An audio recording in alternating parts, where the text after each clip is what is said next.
Darkstar, Nick Dunlap made some history this weekend, winning on the PGA Tour as an amateur. Not done very often. Spectacular performance, but there's names. There are names that are associated with this win that we thought of right away. Maybe our audience has not thought of. What are these names that are associated with this win?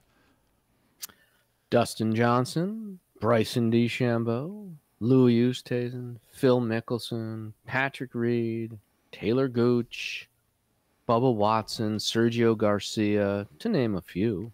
And then you have them standing next to this name, Nick Dunlap. And a 20-year-old from Alabama won this PGA event out in Palm Springs. Fabulous accomplishment. Really, hats off to Nick, U.S. AM champion, a player, obviously, at the moment. What is the relationship, Darkstar? Tell us. How do these names that we just read off tie into Nick Dunlap's name? Well, Nick Dunlap just vaulted past all of those names in the official World Golf Rankings, essentially playing in his first PGA Tour event, which is shocking in so many different ways. It's not just that he vaulted past him, but he's only played in one event. I still just want to stand here and scream and laugh and clap. And it's the dictionary definition of comical. It's comical. Nick Dunlap is ranked now, as we sit here today at this moment on Tuesday, January 23rd, Nick Dunlap is ranked 68th in the world. He is the 68th best player. If we're to take the OWGR seriously, and that's what they want us to do, he's the 68th best player. And so as you think about that, let that settle in, that Dustin Johnson is what? What's DJ's rank right now? DJ's, I think he's 189th. 180. And the list, I mean, the hits keep coming. Louis Oosthuizen, who won, what, 2 DP World events? He's won 2 recent world. Now, he's won 2, not 1, but 2 recent worldwide events. And he's 131st still, which is confusing. And as I had mentioned, one of my favorite guy to talk about, Nick Dunlap is still behind Will Zalatoris. Oh, right. That was another great point. Will, who used to play golf for a little bit, he played golf for a little while, and he's somehow maintaining his world ranking. What is he? He's 44. It's 44. So the point here is that it's comical. And let me throw in another tidbit, which is the guys out in Palm Springs were shooting.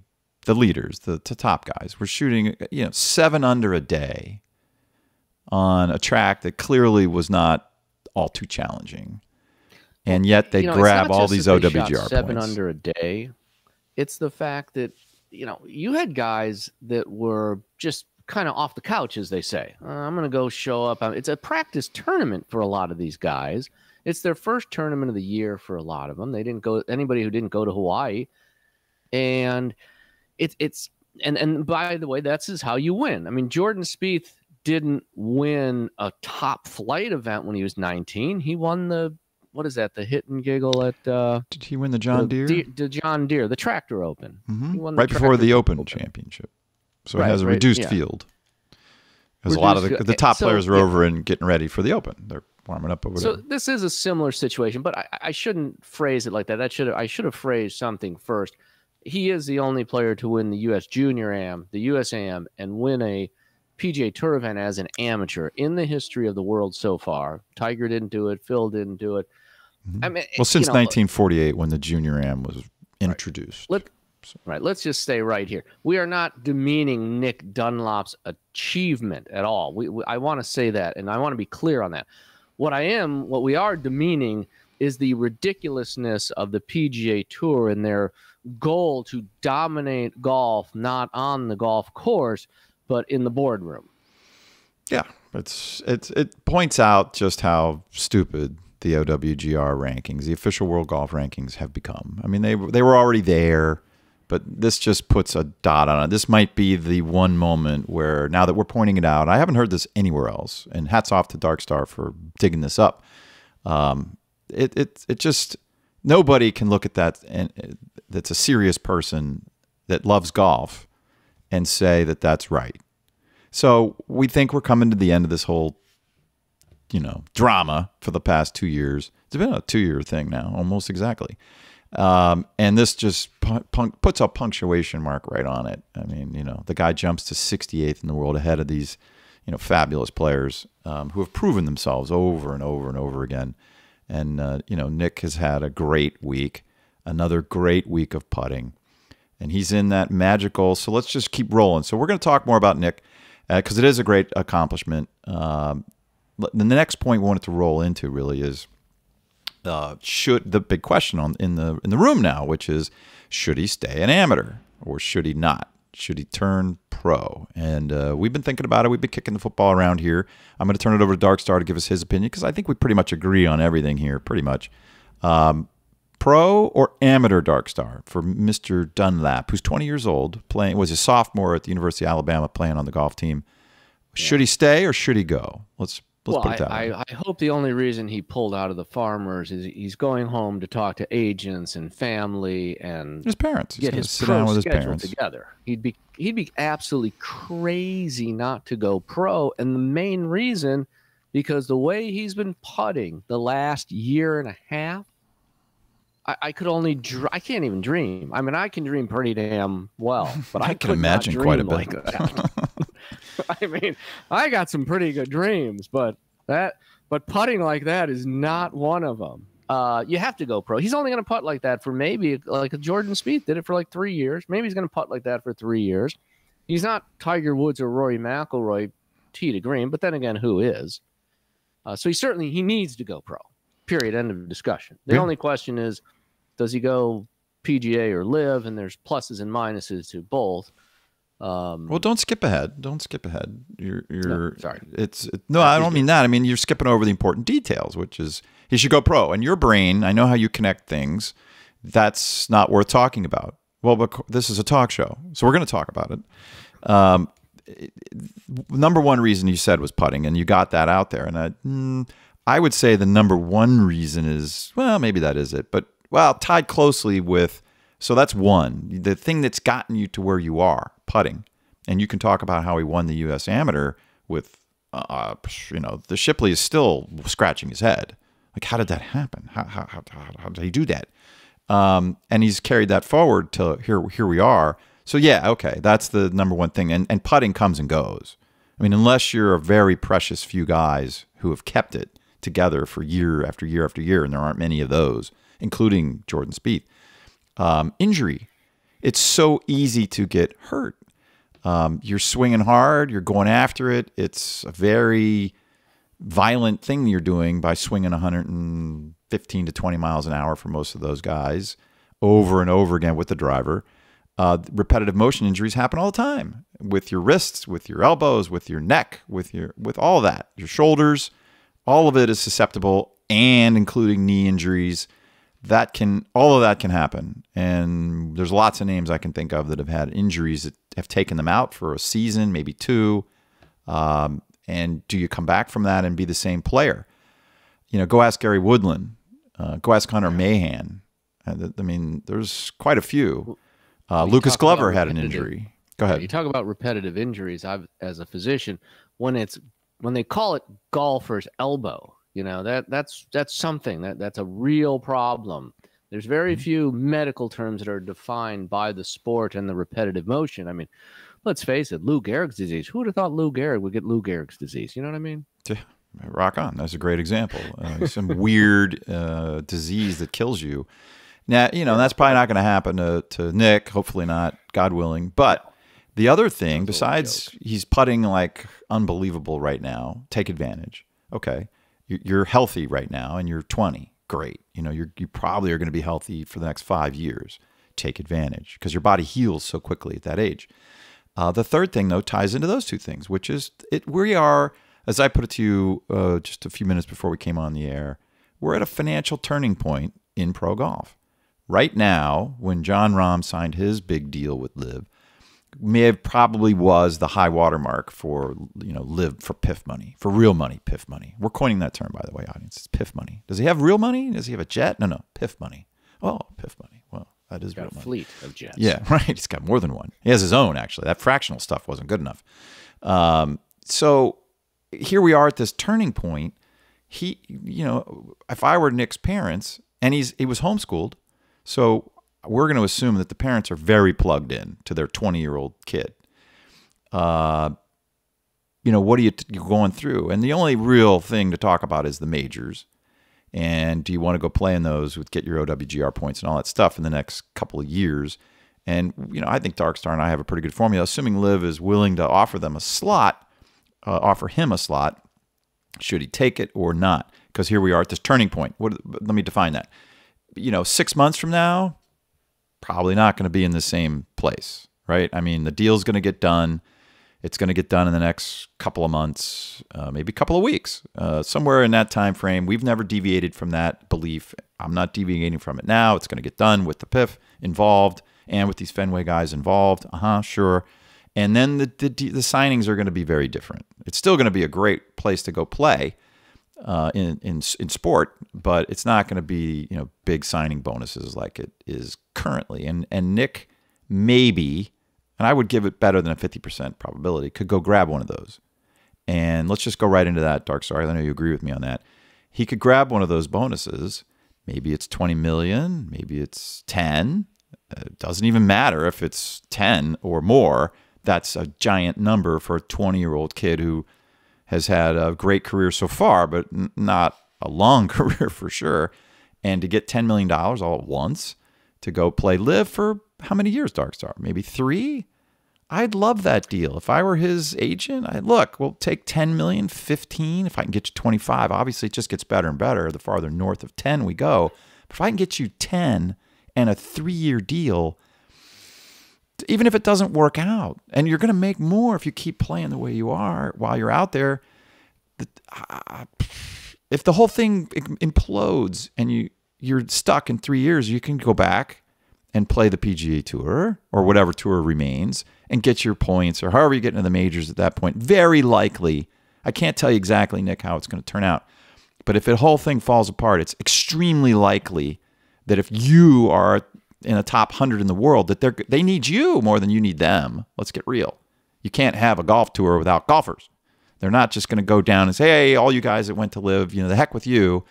If you're 23 or 4 or 5, they want you back. They need you back. They're going to ask you to come back or wherever that tour is. Darkstar, you take over. What, you agree with that mostly? Yeah, well, I agree, but I have a more difficult time getting over to Live in this situation because we are at the high water mark. He is eligible for 3 of the 4 majors, and he is eligible for the 7 signature events. So he's pretty much guaranteed.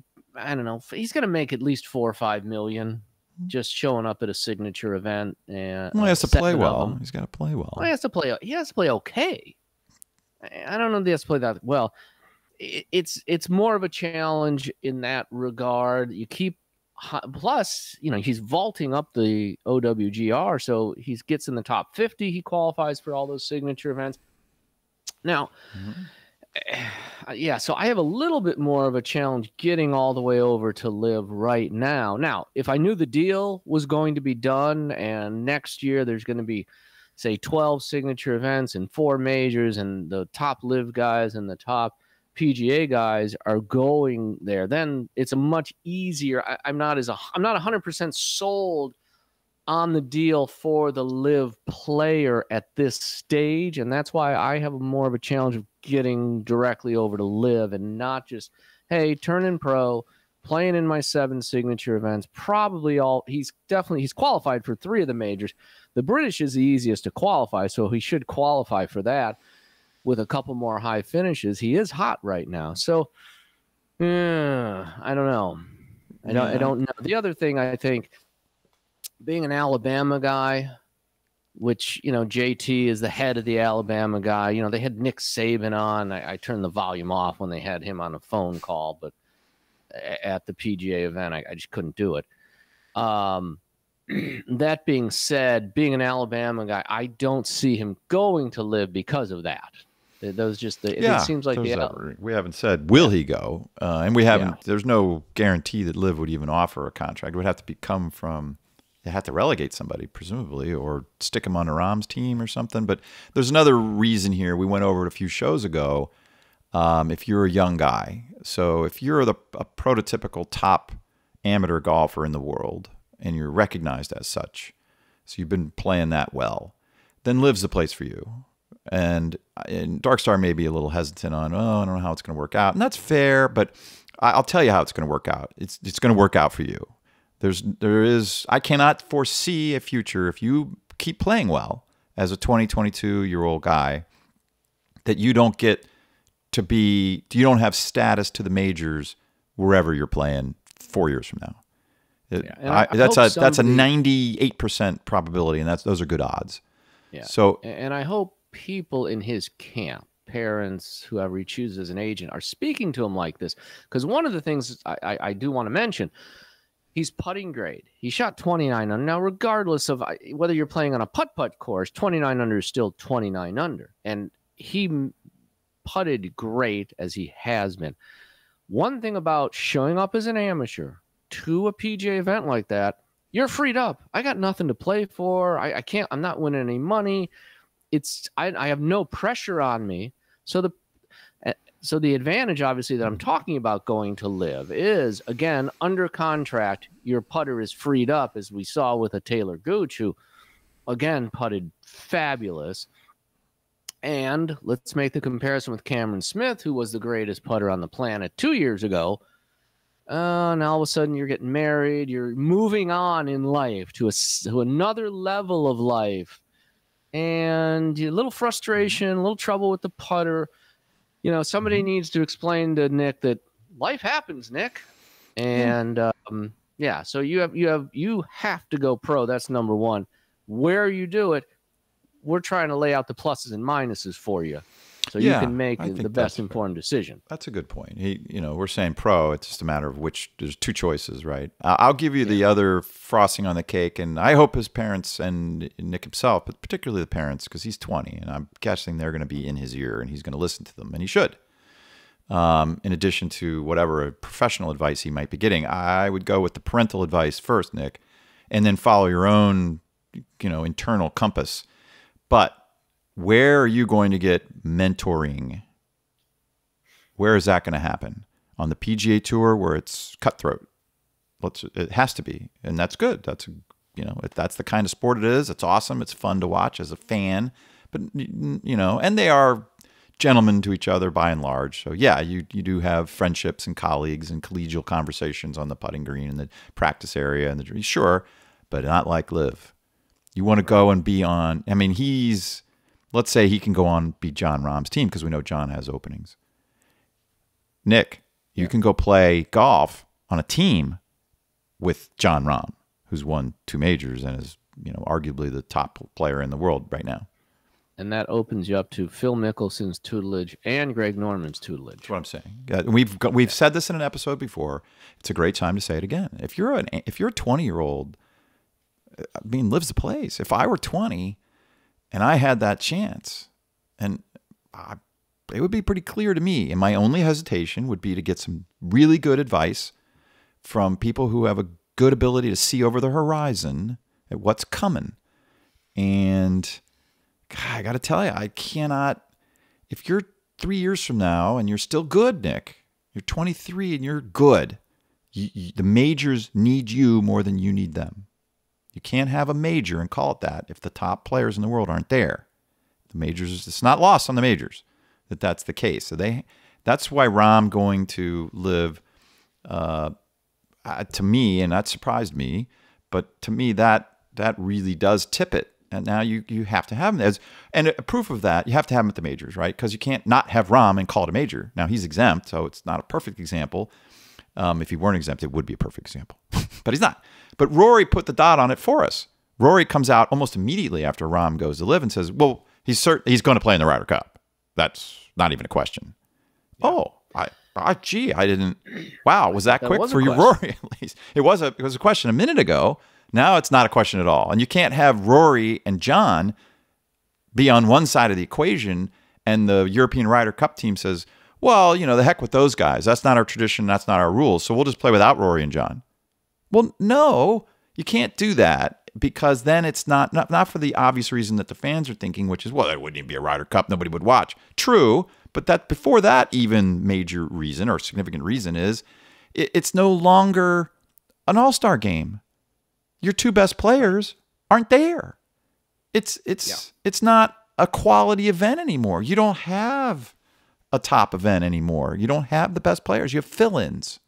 Nobody wants fill-in players. So Nick, that I think the mentoring thing, and Darkstar, get in here. I know you want to get in, but the mentoring thing means a lot, and I want you to weigh that because that can vault your career in a real quick.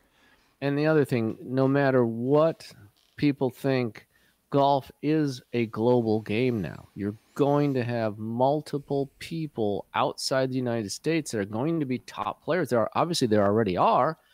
And you still have Rahm and Rory, I think, 2 and 3, and they're obviously not in the United States.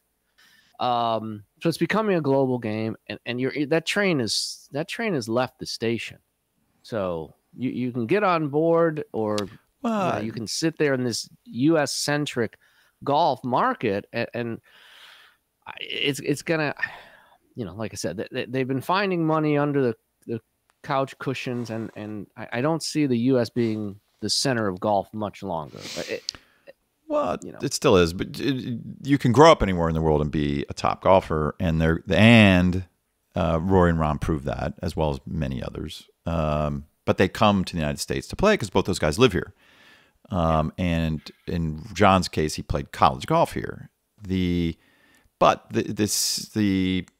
financial backers of either tour have come to realize, obviously, Liv started there. They know Greg Norman has already seen the future long ago, and the future has arrived. They need to stage events worldwide. Why? Because the Western culture nations, the Western golf countries' demographic is aging out. It just is. You can't fix that. You just can't. The average PGA diehard fan, not every fan, but the core fan that you identify as your persona when you're the marketing department, that's who we're marketing to. That person is 72 years old. And Darkstar, you're a physician. When do men die typically? What age on average? I think it's still 74 and a half. 74, 75. Unfortunately, but that's the way it is. So you look at that and you're like, that means our average fan has an average lifespan of 2 more years on this planet before they go off and get to play golf every day at Augusta. Yes. Well, then if I'm the marketing guy, if I'm the CMO, that concerns me greatly. We need to go where there's some fans that are not 72 and still keep our 72. We love them. But, we got to go to Singapore. We got to go to Australia. We got to go, and Australia has a similar demographic, but that's an untapped market. We got to go to Hong Kong. We got to go to Singapore. We got to go to these places. We got to figure out a way to do something in India. We just have to, and that is the way to maybe keep the sport at the top. Otherwise, it's just going to degrade over time. Right. And you talk about the demographics. Also, the United States, no country in the world has radically changed since 2008 as far as what the people are doing than the United States, without question. Yeah, video games has just changed everything 180 degrees. I mean, it's just completely different. I'd be one of the, not first, that's not true, but I would, in my top 5 questions for Nick Dunlap as a 20-year-old, I'd say, where do you see video games fitting into the competitive landscape when you were coming through, middle school and high school sports here in America, in South Carolina and Alabama, where he spent his time? He was a football player and a baseball player in American football, in addition to this golf thing, and pretty good at it apparently.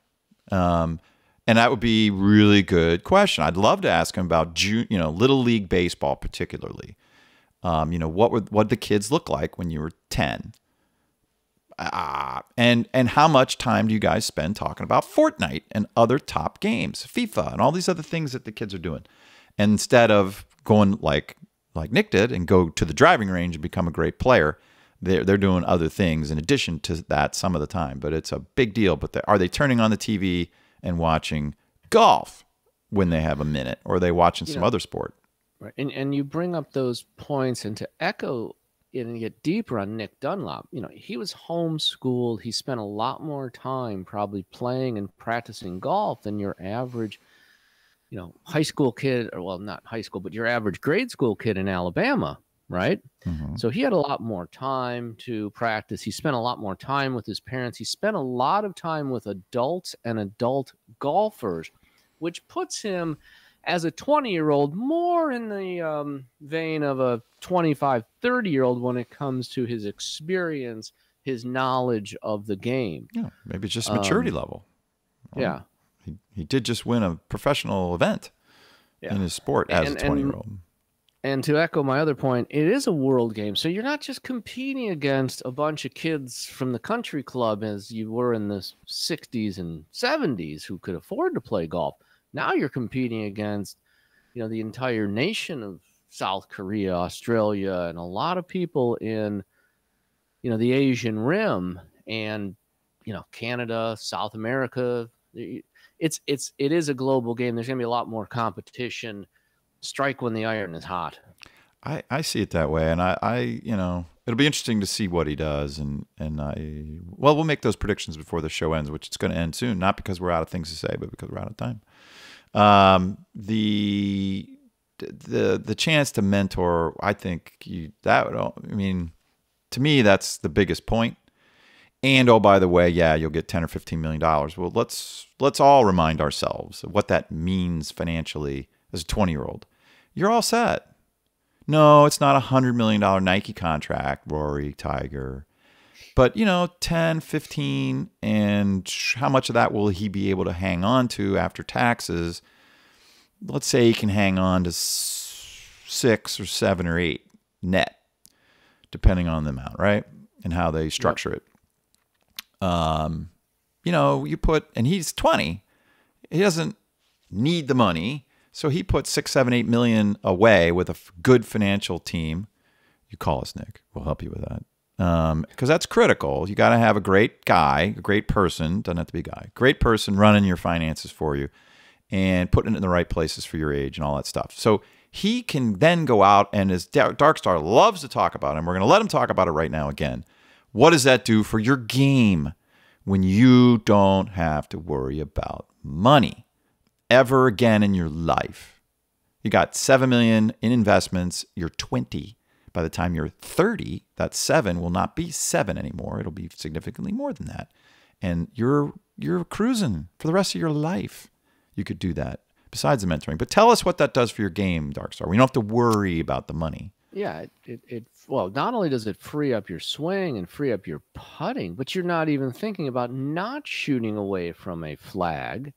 And so I think it was Burns who was Sam hit it in Burns. the water twice. Yeah, Sam double. Yeah, right. So my point about Sam Burns here is his swing was freed up to go at the pin on 17, but his game's not in a position.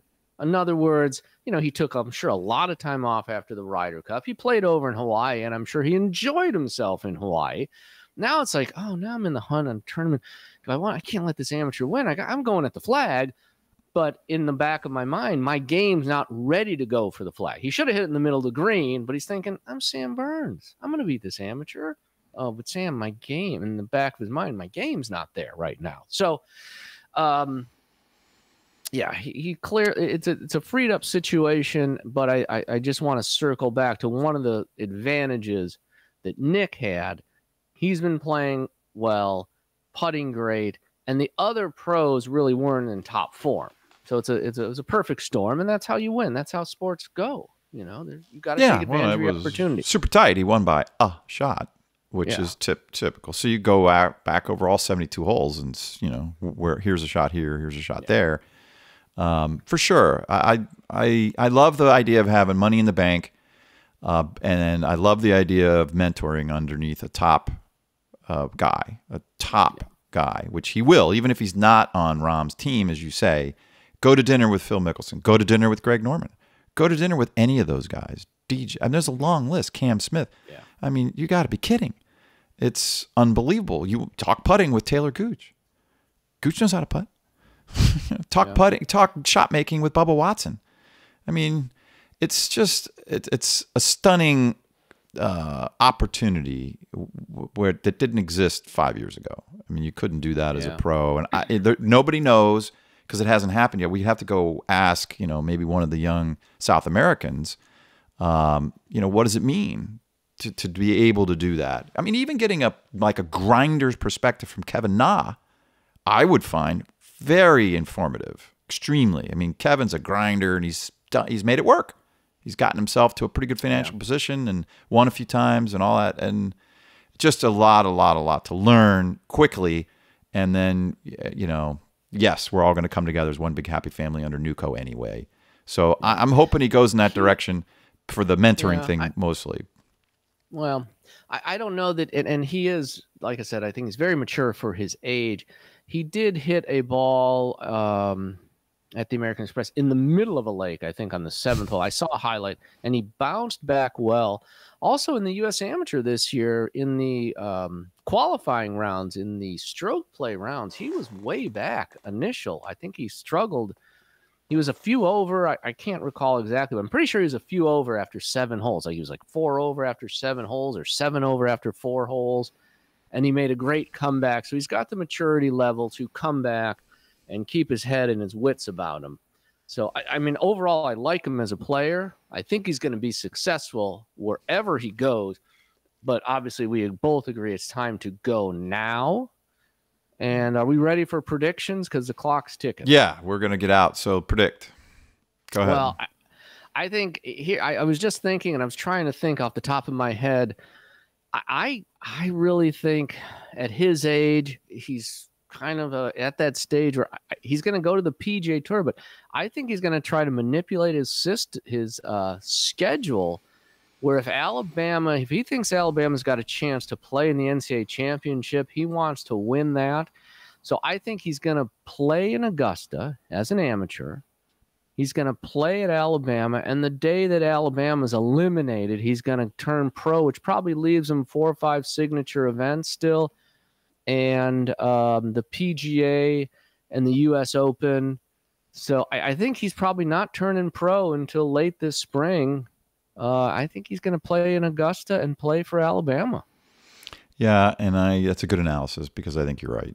I think when I weigh it all out, even though I would advise him to take the live offer if there is one, and then he could time it. I mean, he could defer that probably. I'm reasonably confident that they could negotiate that. So maybe it doesn't matter from the timing point of view which way he goes, live or PGA Tour, assuming that it even matters. That deal could be announced tomorrow. We don't. But I'm guessing, and I'm just reading tea leaves, which we like to do here, because people don't usually just rush to a microphone and tell you what they're thinking and what they're going to do.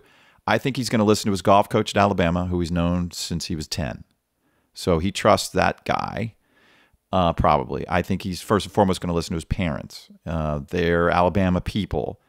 I think with the USAM win and now going to a Masters, that they're going to have that the major-itis is going to kick in, and that's going to be the point that kills the deal for Liv, which is you got to play in the majors, and the way to do that is to stay where you are.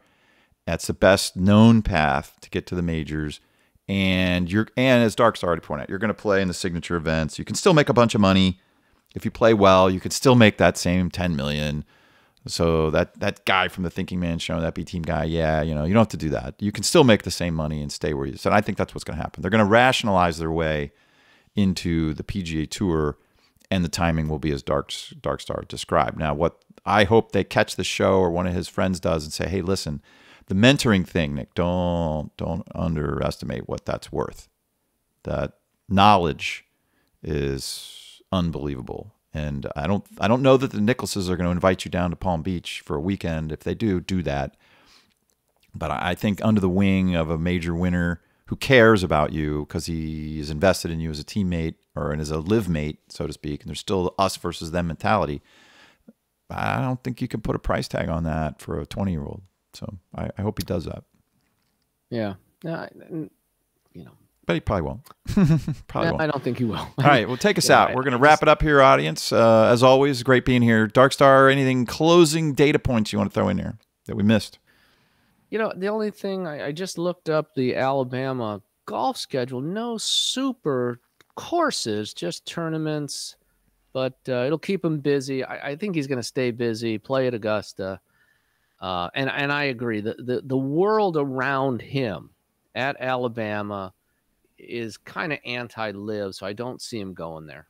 Yeah, I think I'm calling that majoritis. I don't know that they're anti-live, but you may be right. But I just think they're going to lean in the direction and then you can talk yourself into, yeah, you'll play great. Don't worry. They're going to overlook the mentoring thing. And that I hope they don't. And I hope this information gets to him if he's not already thinking about it. Or if somebody makes a phone call. Certainly Phil could pick up a phone. John could pick up a phone. Somebody could pick up a phone and get. And I will say this: his caddy, who was a former Alabama player, who's a few years older than him, is probably also a good mentor. I hope he sticks around because, by the way, if Nick's hanging out on the college circuit for another 6 months, hey Nick, can I borrow your caddy? There's got to be a lot of guys looking to borrow his caddy, and that sometimes doesn't work out well for the caddy coming back. Because he won the PGA Tour event?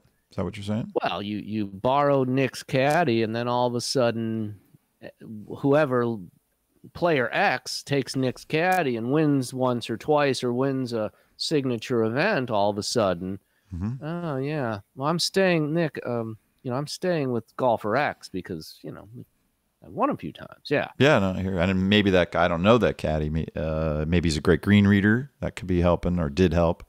Obviously, that matters phenomenally. All right, well, good. Well, for right now, then, B-Team is out. Dr. Darkstar's out. If you're a fan of the show, be sure to subscribe to our new audio podcast. That is where you will get topics that'll never get to YouTube. And there are a lot of those that we like to talk about that'll never make it to YouTube. So look in the description below for the link over to Substack. That's where you can subscribe to the podcast. And thank you again for being a fan.